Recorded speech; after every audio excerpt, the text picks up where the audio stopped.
We see Jesus entering Jerusalem with a crowd chanting Hosanna, crying Hosanna, and Jesus knows that these very same people in a very short amount of time are going to begin crying, crucify him.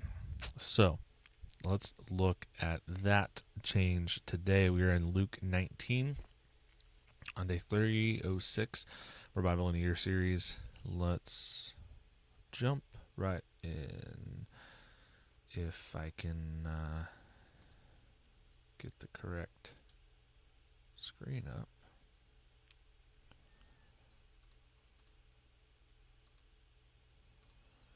There we go. Okay. Luke 19. He entered Jericho and was passing through. There was a man named Zacchaeus who was a chief tax collector, and he was rich. He was trying to see who Jesus was, but he was not able because of the crowd, since he was a short man.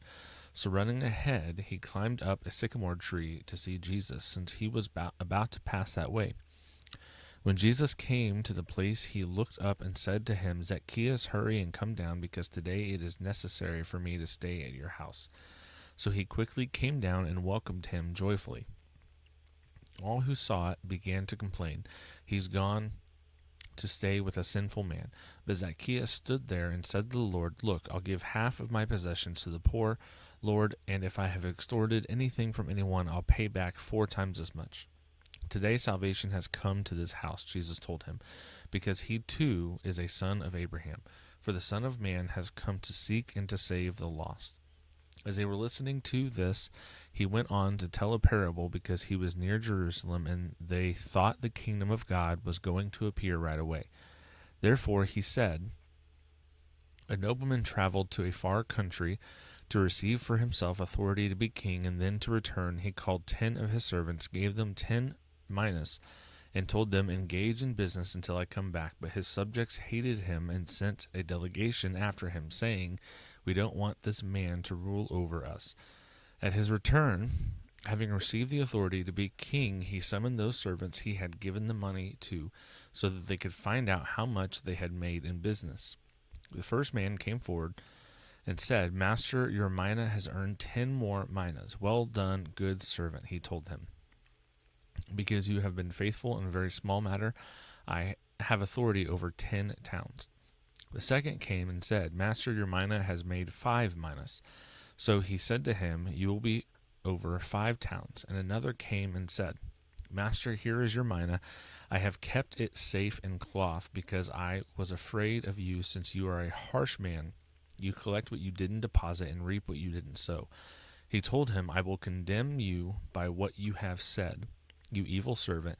If you knew I was a harsh man, collecting what I didn't deposit and reaping what I didn't sow, why then didn't you put my money in a bank? And when I returned, I would have collected it with interest. So he said to those standing there, take the mina away from him and give it to the one who has 10 minas. But they said to him, Master, he has 10 minas. I tell you that everyone who has more will be given, and from the one that does not have, even what he does have will be taken away. But bring here these enemies of mine, who did not want me to rule over them, and slaughter them in my presence. When he said these things, he went on ahead, going up to Jerusalem. As he approached Bethphage and Bethany, at the place called the Mount of Olives, he sent 2 of the disciples and said, go into the village ahead of you. As you enter it, you will find a colt tied there, on which no one has ever sat. Untie it and bring it. If anyone asks you, why are you untying it, say this, the Lord needs it. So those who were sent left and found it just as he had told them. As they were untying the colt, its owner said to them, why are you untying the colt? The Lord needs it, they said. Then they brought it to Jesus, and after throwing their clothes on the colt, they helped Jesus get on it.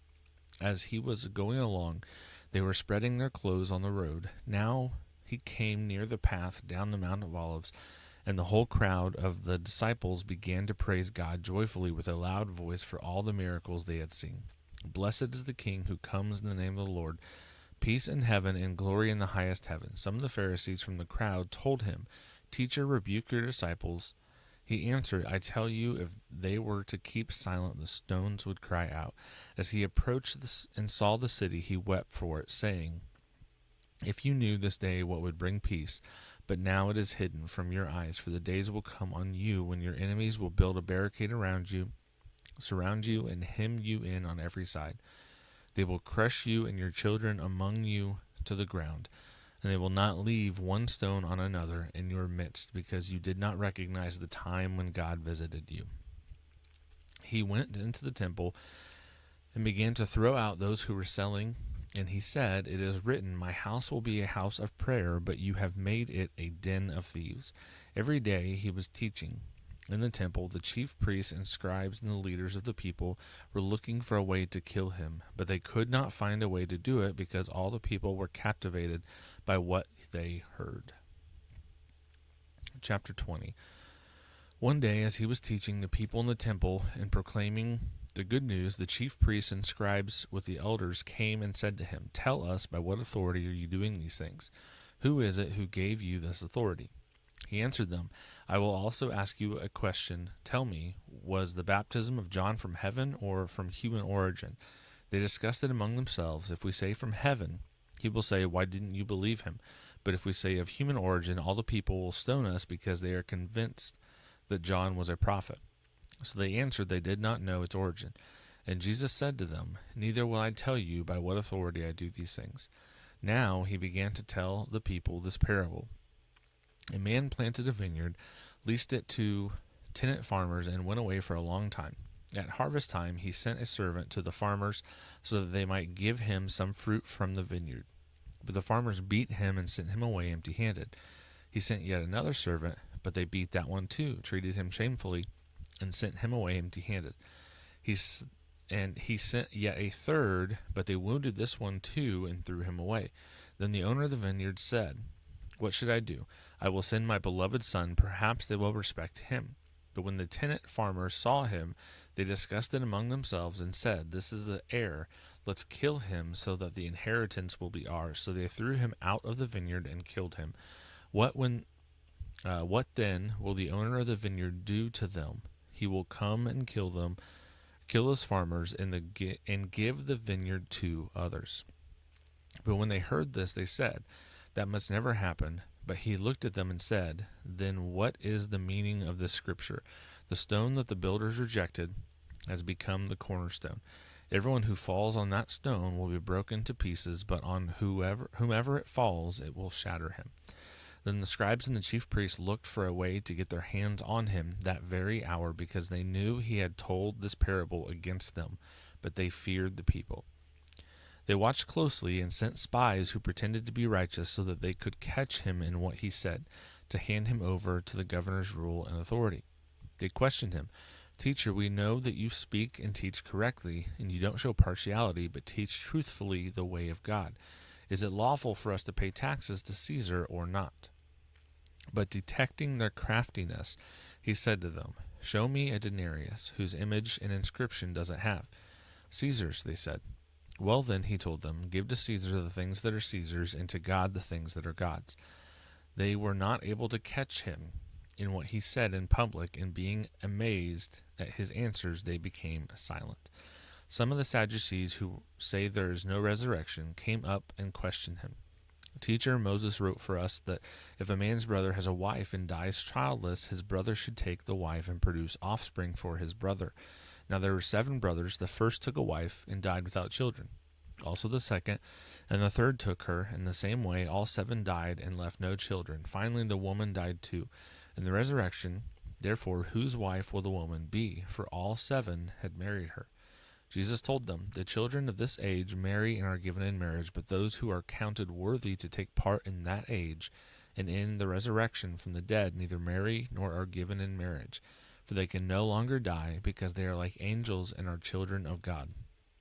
Since they are children of the resurrection, Moses even indicated in the passage about the burning bush that the dead are raised, where he calls the Lord the God of Abraham and the God of Isaac and the God of Jacob. He is not the God of the dead, but of the living, because all are living to him." Some of the scribes answered, "Teacher, you have spoken well," and they no longer dared to ask him anything. Then he said to them, "How can they say that the Messiah is the son of David? For David himself says that in the book of Psalms, the Lord declared to The Lord declared to my Lord, sit at my right hand, until I make your enemies your footstool. David calls him Lord. How then can he be his son? While all the people were listening, he said to his disciples, beware of the scribes who want to go around in long robes and who love greetings in the marketplaces, the best seats in the synagogues, and the places of honor at banquets. They devour widows' houses and say long prayers just for show. These will receive harsher judgment. Chapter 21. He looked up and saw the rich dropping their offerings into the temple treasury. He also saw a poor widow dropping in 2 tiny coins. Truly I tell you, she said, this poor widow has put in more than all of them. For all these people have put in gifts out of their surplus, but she, out of her poverty, has put in all she had to live on. As some were talking about the temple, how it was adorned with beautiful stones and gifts dedicated to God, he said, these things that you see, the days will come when not one stone will be left on another, and that will not be thrown down. Teacher, they asked him, so when will these things happen? And what will the sign when these things are about to take? What will be the sign when these things are about to take place? Then he said, watch out that you are not deceived, for many will come in my name, saying, I am he, and the time is near. Don't follow them. When you hear of wars and rebellions, don't be alarmed. Indeed, it is necessary that these things take place first, but the end won't come right away. Then he told them, nation will be raised against nation, and kingdom against kingdom. There will be violent earthquakes and famines and plagues in various places, and there will be terrifying sights and great signs from heaven. But before all these things, they will lay their hands on you and persecute you. They will hand you over to the synagogues and prisons, and you will be brought before kings and governors because of my name. This will give you an opportunity to bear witness. Therefore, make up your minds not to prepare your defense ahead of time, for I will give you such words and a wisdom that none of your adversaries will be able to resist or contradict. You will even be betrayed by parents, brothers, relatives, and friends. They will kill some of you. You will be hated by everyone because of my name, but not a hair of your head will be lost. But by your endurance, gain your lives. When you see Jerusalem surrounded by armies, then recognize that its desolation has come near. Then those in Judea must flee to the mountains, those inside the city must leave it, and those who are in the country must not enter it, because these are days of vengeance, to fulfill all the things that are written. Woe to pregnant women and nursing mothers in those days, for there will be a great distress in the land and wrath against this people. They will be killed by the sword and be led captive into all the nations, and Jerusalem will be trampled by the Gentiles until the times of the Gentiles are fulfilled. Then there will be signs in the sun, moon, and stars, and there will be anguish on the earth among the nations, bewildered by the roaring of the sea and the waves. People will faint from fear and expectation of the things that are coming on the world, because of the powers of the heavens will be shaken. Then they will see the Son of Man coming in a cloud with power and great glory. But when these things begin to take place, stand up and lift your heads, because your redemption is near. Then he told them a parable. Look at the fig tree and all the trees.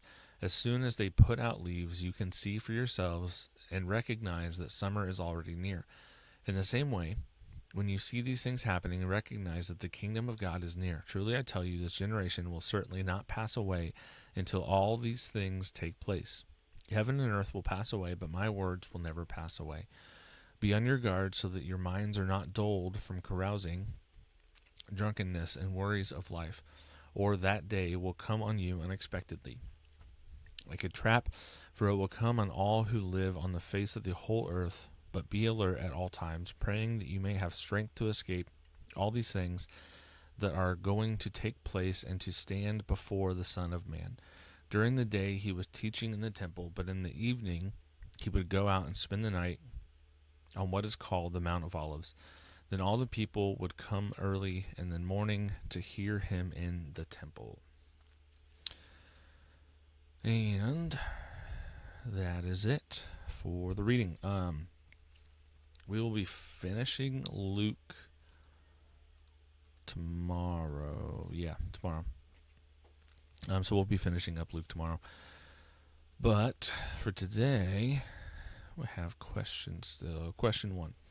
When Jesus weeps over Jerusalem, what does this reveal about his heart for people who reject him? I think we see that it is God's will for all to come to him, which is a pretty straightforward reading of most of the passages that talk about this. And this is one of my issues with Calvinism, is that the idea that there are those who cannot choose God, like they have no ability whatsoever. And I'm not going to get into a huge theological discussion there. I know they would have verses they bring up to push back on that, but God's desire, God's will, is for all to be saved. And so those who reject him, he is giving them what their desire is. He's letting them turn away from him. But he still would rather have them choose him. It's like, I use this example in, I forget which chapter, but the book on the fruit of the Spirit. I use this example that, with kids, I have two wills with my children and them cleaning their rooms, right? I have a will that they clean their room, and sometimes I will just tell them to do that because I want them to do it, or whatever the chore is. But I also have a will that they would do the stuff on their own. So that way, when they are eventually old enough to be out on their own, they don't have to be told to do the stuff. They just see that stuff needs done and they do it. So my greater will is that they learn to do the stuff on their own. So there are times where stuff does not get done because I give them an opportunity to make that decision on their own. So in order, those two wills kind of work together, and the end result is very, very similar, but there's a big difference. One of them I'm telling them to do it, one of them they are doing it on their own, and I want them to do it on their own, so they have to have the ability to not do it as well. That makes sense. Likewise, it's God's will that all would come to have a relationship with him. But that is a choice that they have to make on their own. And that can't be a choice that they make if they're forced to come to him. Like, it has to be, they have to have the ability to say no in order to genuinely choose yes. If that makes sense. Question 2. In cleansing the temple, Jesus confronts hypocrisy and greed in a place meant for prayer. What might need cleansing in our own hearts or churches today?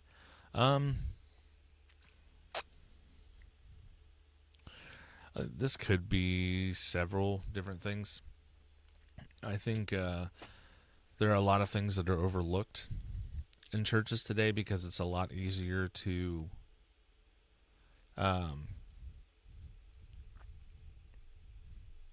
here's one. It's a lot easier to point at someone who is in an adulterous relationship than it is to point at someone who is dealing with pride. Because pride is internal. There are signs of it externally, but pride is a lot more internal than even the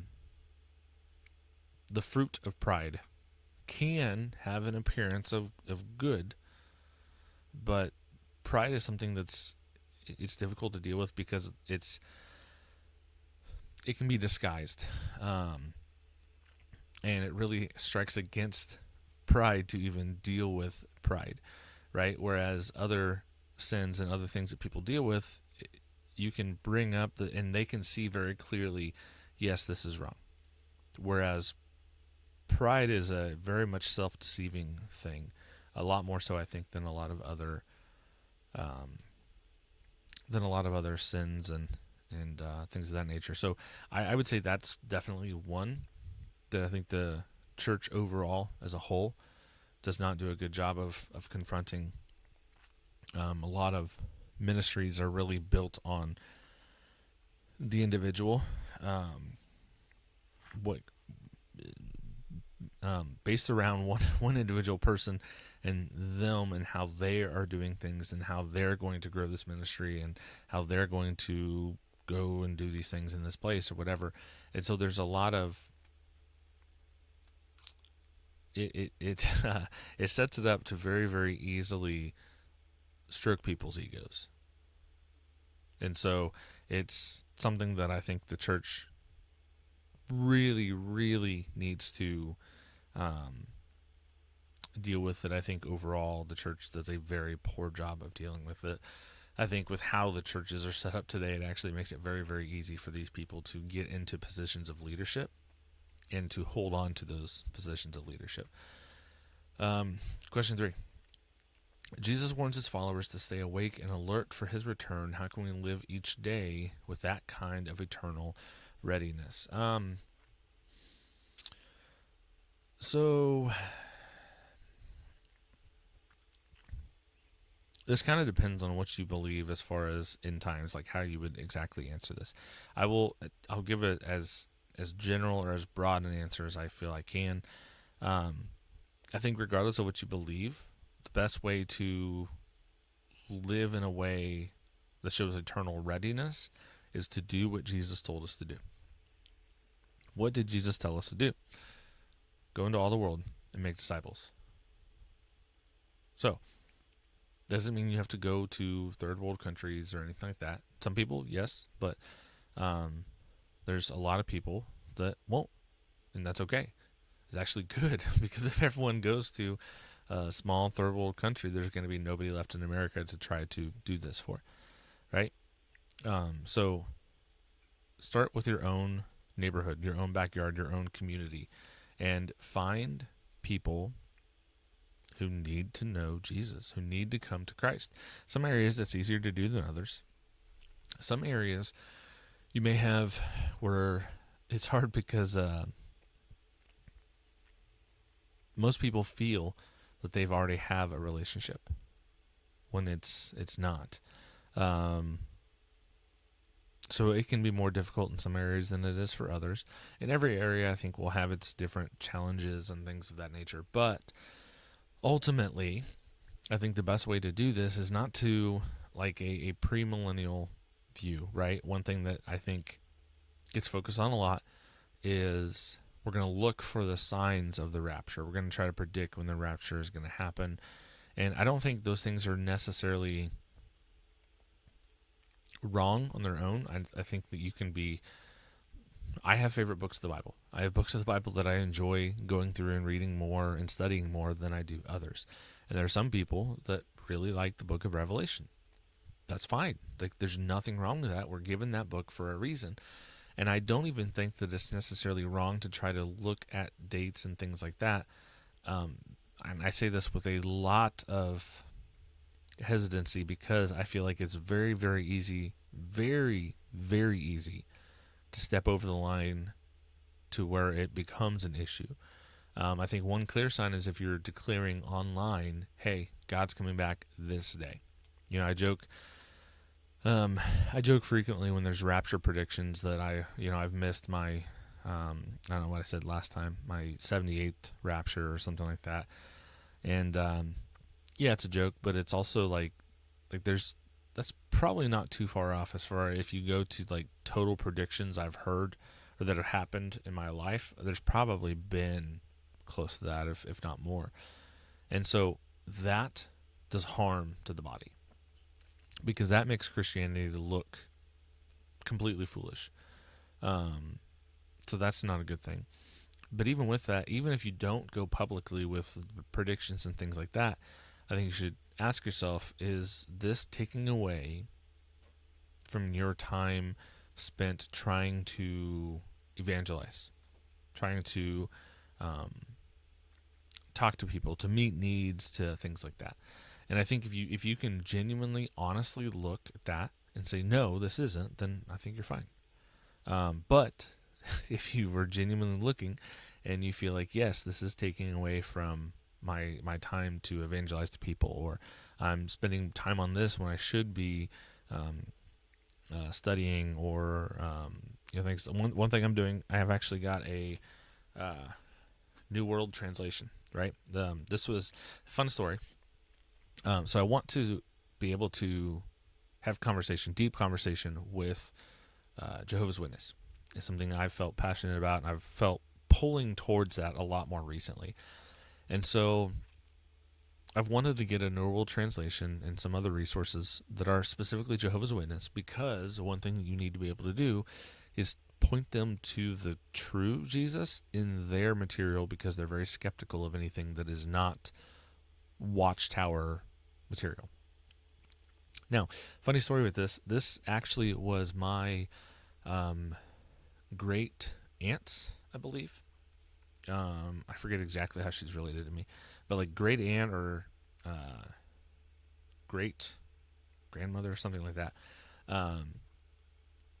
But she was a Jehovah's Witness, and one thing I'm doing, I'm spending time specifically studying. Yes, studying the Bible, but I'm also studying their Bible and their material, so I know how to use their material to point them to the real, true Jesus that can save them. I'm spending a decent amount of time lately going into that. I have not had. There's been times where I've been around, but I've not. I've not been at a point yet where I felt like I can actually have a productive conversation. I'm getting there now. I feel like there's probably not far off I'm going to be able to do that, but I bring that up because that's something that I'm dedicating my time. I'm dedicating some of my studying to that specifically, because I feel like that is going to lead me to be able to lead those that are in honestly a cult that is framing itself as Christian, that is not Christian, a cult that is leading people to hell. That is going to help me be able to kind of break through to them. And so that's why I'm dedicating time, spending time there in that, because I want to be able to reach those people. So that would be my thing on eternal readiness, is try to find ways to reach others with the gospel, with the one real, true Jesus that can save them. Thanks for watching this video. Don't forget to like, comment, and subscribe, as all those things help the channel grow. If this has been a blessing to you, you can share it with somebody else. It can be a blessing to them, and word of mouth is the best way that podcasts grow as well. So that can be something that helps this channel as well. Come back every single day. We're going to have more content every single day. Bible reading plan. We're going through the Bible an entire year, different teachings, all kinds of just really great biblical sound stuff like that. So you're not going to want to miss it. Come back, subscribe. Thanks. God bless.